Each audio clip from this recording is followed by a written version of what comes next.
Matamgi Manipuri Wari channel asibu tabiriba khwai pumnamakpu taramnokchari. Ngasi muglawbirasi Thamoi Machet kontra taret subatangka.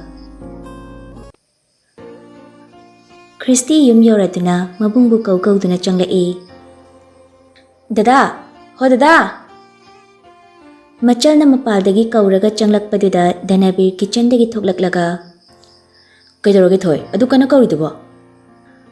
Ramesna. Ho noi darling na nangini haina aho thumyam pirakliye si chawr law haibnida. Ketuki sumachanu pagi tung induna tholakpani Ramesna tiffin ga kaiga leplaga leiribadu ubada. Ramesh, kaino tiffin duna mo? Ima, namong nupina nachanu pagi chanaba plau ne nga thongbaga yam piraklibani. Masine he ngangbasima. Asi hairamduna mapalda thokre. Christy mana pairiba cake tuda matinga yotlaga yengduna. As sumngang le kaino khangde cake se am chaninge haibane. Nipa, kitchen na pusalo. Thoi, nangna plate amani buthoro. Machal na pairiba cake tu mana oina paikre Ramesh na. Lembo hidi han krabo. Omilado masangam de haraktana dum hangre. Christy su hoi hairaga kitchen da changkre. Nupa macha mayam pulliba mafamduda thoklakle aduga Danabega Ramesh kasu mayam maraktuda changsilaga fami. Rosni kantana. Sir, kaino khoisu ke kaktoira? Ramesh na. Hoine, ekhoi su ngasi se haijingni kaino. Nupa su ke kakpa yaina. Naubana. Yai, yadaba leite. Christy plate amaniga spoon kharaga puthora aduga chanaba singdu khaidokle. Nupa mayam maraksida ai thanda chadoiba ngammaroi ai. Cake ra chawna yawba plate ama paikhali. Dada, nangdi manungda aigi oina chawrase aruba wari am leire. Danabirgi khutangdu ta pairaga chinglaga pusinkre Ramesh na. Asina kari hariba. Mayam charse. Harau harau punna chaminari. Kitchen dani dining chair da family aduga machil manaudu plau du chaminari. Chana Danabirna. Kai wari nga thoi. Christy spunduna plau du kotlaga yanung da hukchili aduga. Adubura ngasai aini hek yaukibagane dana naudu laeba ko. Aduga kaino khangdeba mana pirido. Nupina ne lau haiba yadriba duga. Ngasai thokiba pumba mabungda tamle. Danabir sauningbadi poe adubu tumina laisili kaisu hairakte. Somdana tilamba mayamdu loina hanakre. Nirlimagi roomdani Elizabeth ka anido punna pamungda faminari. Mama manamasu awad apayang sili. Mama na. Ichan, nangi hiyang pugadaba poto Elizabeth sinaramo. Hoi ma. Ichan, ima wa haige. Elizabeth nang su taw ko. Nupi haibase yam lubani. Leisabi oiringai dadi aina tawning batawba chatning ba chatpa yabani. Adubu yum palaba mau oiraba matamdadi adu yaba nati. Leiramliba inem iku amadi ipuroibagi marum thukna makhoigi mityeng makhada leigadawribani. Aduna nangna chaningi haiduna insang ama phat hekta thongjinba yadi. Leiriba ahalsingda hana hanglaga thonggadawani. Adugane Taksi kasi kaibi yadi. Leiramgadawriba ahalsingdo hek pokpiba ima babani khana seba tawgadabani ko. Elizabeth na. Ima, insang thongbado moi leitradi kamain tawdoiba thongdabida moi halakpa ngaidoira. Elizabeth ki wahatuda punna noi. Masini hek ngangbasima. Matang matamgi wani adudi. Adugane imana hanadagisu haibaduni. Chan, laigi thabak tawba matamda mau oirabadi phanek khwegada setpa yadi fido jingkhatlaga tawgadabani. Aduga tumbada setpa phanek phi set charaga laigi puja tawba yadi. Adumna tawradi iwa ipuroibana thabak chathokpada mangol oidi haina thainagi ahalsingna takpiram. Aduna masi kaidana chatkadabani ko. Meite khwegi chatnabise yam phajabani. Malemgi mafam amattada leiba nate. Asuk phajaba chatna kanglonse Ikhoina ngakna chatnaba honagadabani. Hoi, imana takpiba khuding amatta kaidana chatpa ngamnaba honajage. Tanjadura Sanathoi. Elizabeth, Thenge, Thindoy Day Thinbirage. As Tali Hesingba, Kaino Kondi. Kok Tilelone Nabunda, Chalo Chalo, Hayang Yahongan Duiniko, Thing Beati. Hoima, Nupi, I Chalukige, Hayang and Talake. Asi Hiram Lagat and Dema de Thokre, Chawbana. Chan, what Hana Batoro Soup. Maning Pune room do the Thokre. Lambi the Chatna, Elizabeth na. Tamacha. Ibani na karam kana chindiba, I am luhonging a bo. Karan sem ngangibo, ilinang se. Oh, I guess a karan oreba, pare, nupa pangba mada hector chelagalore. I see Hiram Laga sound a yumlum the junkie. I book a my ganga do no sibotoise. Ludori day. Then I be Maggie room to the coin a chat like a yangi. An over pot ngak the Nila Ribadu, Matilda Tapna Soli. I gihana give Hamundo, Amtang Tumjagi Panglarita and haying daddy. Bakang Punsis there, Nung dinung see. Us. Me who say, Matomur Kankang did a dorising. Jangsin the sofa the fami aduga phone to putok laga nupi to the call to shili ring to chat pagadum by kala e. Hello, Dada. How ne? Nuksibi, Kaidoram Ninangbo. Nearly Mamma called to Nickly. Ngasidi, Dada, Yam Kapning, Pukning Siam Nungsi. Haying the giddy, Nungsi Rabbi Yumse, Labor Pangler. Ima Baba, Tamojo. Inama Tamacha Makoi the Winazaba Gizabado Panglaroi Kalubada Makata Bangamda Makol Tokna Kaptora A Macha Adana Kapnuba Dadanungaitiba si to oba I say Yam Patrabra Haiba Hangse Itanta Hangale Nangna Dina Kapladi Kahige Didi Aina Maramoiraga Aigi Machase Kapale Kalaga Aduina Tikaisu Adudi Netlisina Kay Ningol Mapokse, Yam Nungsi, Kanjilurabadi, Punsida Setna Kaina Bangak Toy Kamaina Ima Baba, Ibung Ipa, Sagaina Tailoina Taduk Laga, Nungshibanang Hele Kalaga, Nanak the Lagdini Adubu, Laibak TV Kanagumba Karadi, Hina Awaba Uibasiaurini Nupana Pazana Sutobida, Mapam the Halak Labasu. Mabung mapwana leheningdi. Samas ki minok misama yamse. Nupi kaki adum oiko. Awabana yumlaga sarak papunsiwe bizatni nupi se. Macha, nang yam kahena kanjili. Nang na harido, luina chumi. Ado, migi makabudi poli. Aidi nang tina luna tautanida. Mapuk ningnung sirambadu swai mangkre nupidu isaw irang lang na. Luna ka taudradi aidi kadogyo. Kaidoba Dadana is a don't ben Yauraga Lobalak Panidana, Adumaina mo yum the Tilo Hideba.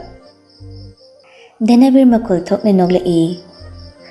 As Ngam Maroida Dine Tinbody, Adisaru, Luno in a Tozagi.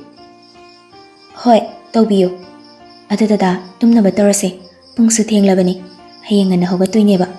Ado, Mantana below Black Puko. Hoi, Lakduini. Pazanake Taraga, the Dalak Pangaramuko. Adoko se, Adam Paragatumsiko. Nasina Lorabani, Sumaina Kolga Pinaragatum Disi. Haying the giddy, inak the link than a layer dinina. Sumaina Kol Pinaragatumbagi Matam Sulero. Nearly master sang no Hondo E, Aduga Hide E. Ningolo Bigina, Mapam Lamdam Tadokani Kanbada, a hing silu hending. Ketnatra, Nasiga hingse. Then I be no piduna Kalibawa Kalpumba, Kangbana, Tumnaba Haiduna Tenda E. Hoiba, Yarise, Tumo, Dada Sangbiragi, Dada Suwari, Tumning Leva. Good night, Dada. Good night, Machanung Sibi.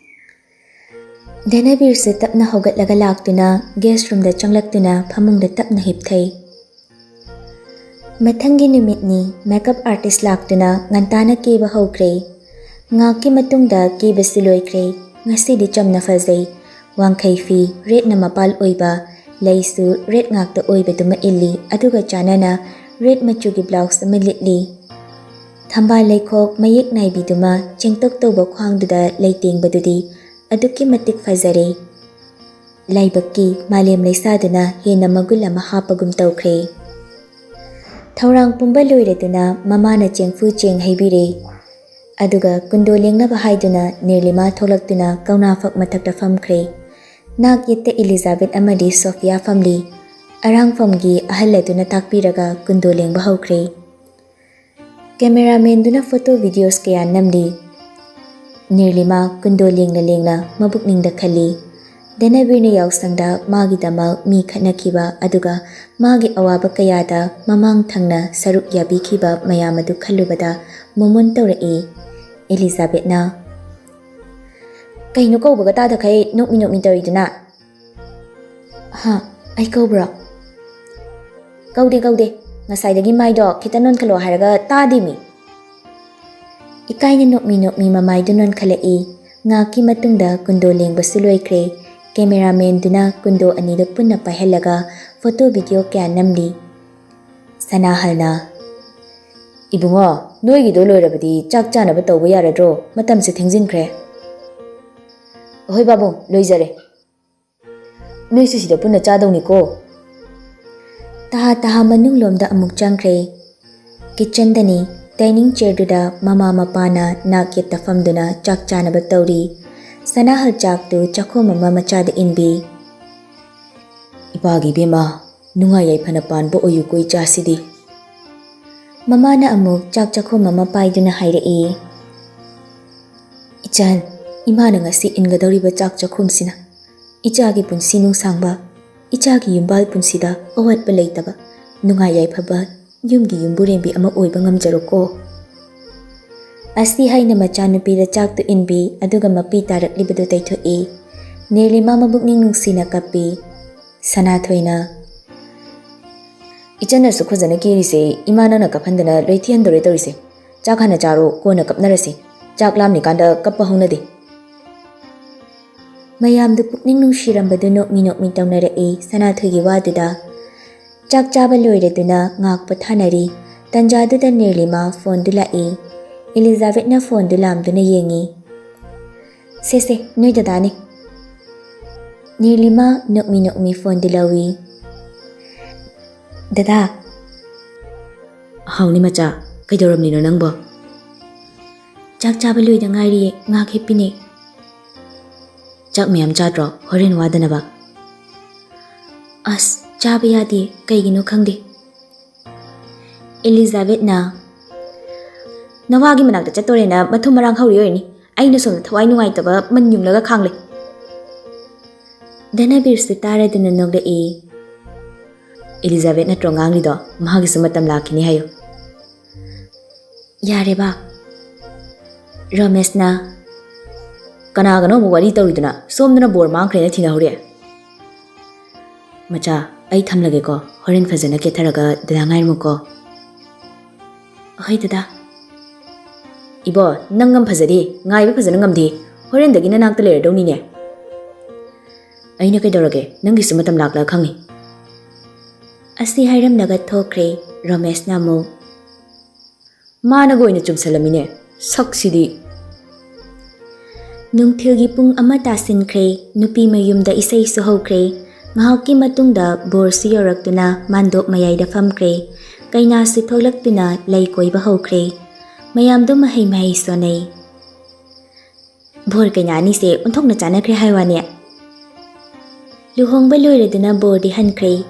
Mapam lamdam thadokduna pamu magi manakte chetnaba ningol oibidu thoglakle. Gari da kaduna famkre. Elizabeth Sophia anina matai da family aduga manam mamang da famkre. Gari du tapna thauba horakle. Khungi khunjingda ningamdana leptuna yenghauri. Matam amagi magi thawai oibiduna lamlanba amagi manakta chetkibadu. Pendaba awabana pik thangatuna mafamduda kuina leithaba ngamdre. Gari du thauduna dumak chetkre masu magi maikai amada. Ngahaki matungda Nupama yum yaure. Poloi su hongdokpa loireduna sofa thaba roomduda mayam punna famduna achapot chanari. Ahal lama changlaktuna Famnan bagi ma mathajilakpa yaradro. Chaubana khumlai. Yarni khura thajimbiro. Nirlimada muk onsilaga. Ichan phamungkada changocho. Nirlima, Elizabeth, Sophia, Chauba, Makoi Mari Punna, Famung Thariba room to the Changlai. Sofa roomga, Famung roomga, Pundabana, Ngasai Makai Urute. Changlak Paga Ure, photos singdu, Nirlimana Kundo ani Pairaga, Nokmi Famduna Laibagi, photo. Haizing the Kappa photo Aduga, Danabirda, Nirlima Kundo Hupagi photo, Mayamama Tetlami. Aduga thabal chongba numita namkiba photo duna famung anigi mayayda thaba table macha ama lerido thami.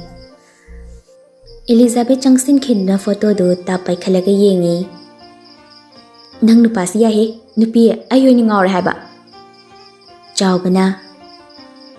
Nangi da susumayni hekta holaga loire dana. Nirlima nukmi Elizabeth te yengi. Phamangda thariba faktuda phamkhre Nirlimadi aduga nakanda thariba carpettuda makhoi ahum phamli. Mama thokpa ama changlaktuna phamnan thabiri aduga mabung ani su changlaktuna machalbu yaifa mangol piraga thoknakhre mamanabi ani manamasu hankhre.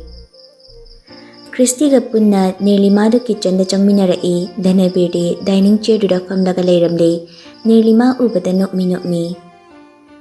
Macha, lao, chakcharsi, ay dilam badayadre. Nirlima de Danabirgi manakta famhali Christina. Inamada dadana chaktohan ilo aduga inamana mo dadada indongni. Nirlima de Christy da fat yengla tanjadu da ketu ki ngang dana changla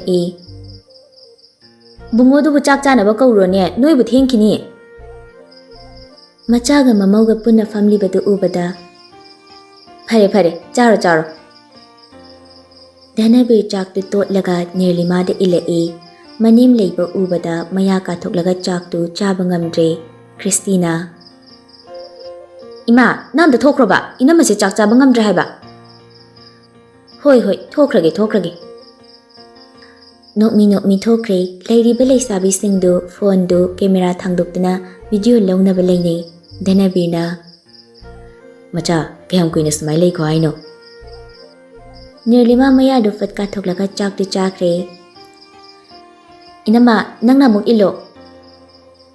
Nirlima ikai na chak tu Danabir de illi mayam do wawano Nirlima di ikai man bana mamay do non thakibadagi haigalaktre. Yarida, noy ki camera mayam do ama se chak chabangamdre. Laisabi mayam do namdre haraga magi mathaw tawnakre. Nirlimadi kaya chade ikai baga pakhat baga punkiduna chak tu chaba loikre Danabir di makut masa chamba loiraga thokre. Nirlimana chari badu loshindagi tawre ketuki phat changlaktuna. Bema ichan nang pairanu nachal singna maina tawjarni chocho nang kada karo. Ima yani sidang loshilamge. Yare hogalu. Thoi nanamase nangna room phawa thinbiro chocho. Christina Nirlima bumogi room phawa thinbire Inama changkroko. Nokmi tawramlaga makhada grong chen thakre.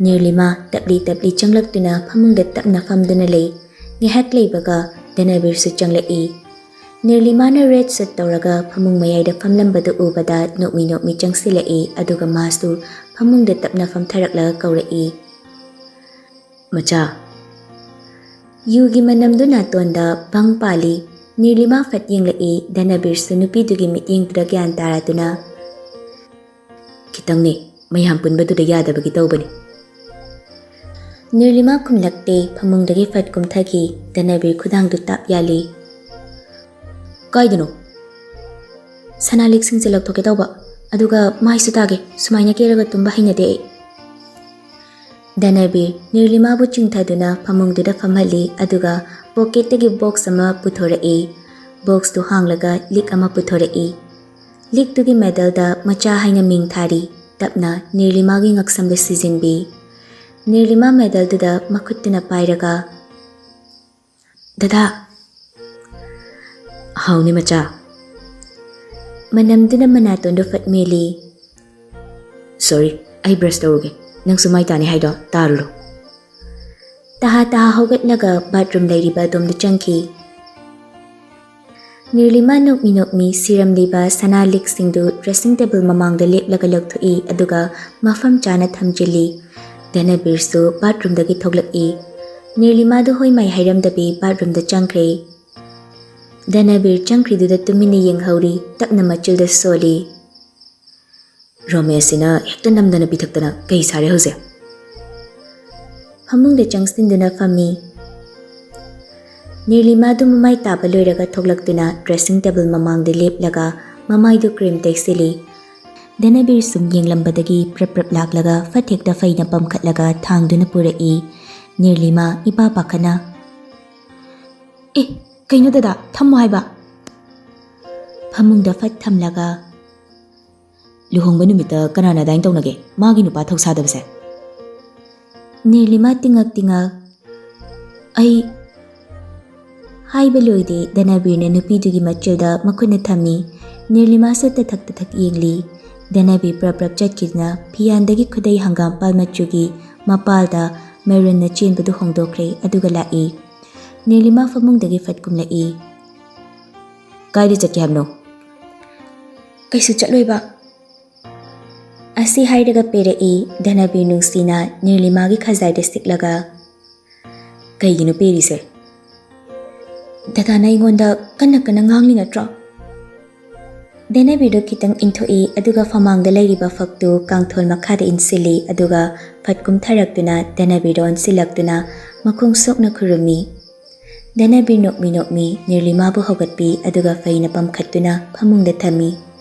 Sambun pulliba hair clips tusu laukthokpi aduga pambomda mankhangna handuna hipthahali tapni nungshina hairai. Macha ngasidagi nang aigi anauba punsi lambi amada chatpa horasiko. Nang yaraba natro? Mamit aniduna nupiduna munna yengi. Nirlima michanaba ngamda mamitu tapna ushinkiduna mangaktu tapna nomi aduga ikaina Denabirgi mathada mamaidu lotki. Nokmi Denabirna Nirlimabu chetna konsinbi. Iseng na lairamba atiyadusu khanghaudana nongi mapaina pik thankre.